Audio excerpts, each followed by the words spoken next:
Ang bilis ng panahon, no? Dati naglalaro lang tayo ng biko. Nagjojolin sa lupa.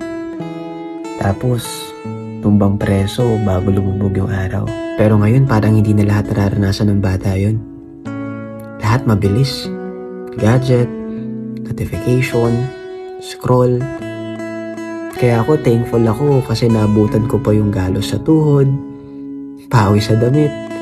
Pero sobrang saya. Kasi sa totoo lang, wala namang data noon eh. Pero grabe yung connection. Kaya alam nyo, na-realize ko, hindi lang laro yung tinuro sa atin eh.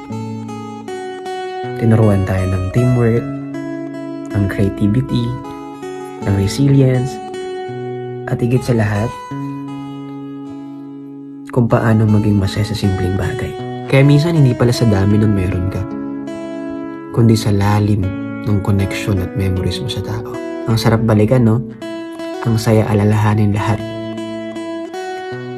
Pero ngayon, isa na lang siyang kwento na kapag naaalala mo, bigla ka na lang napapangiti at sumasaya.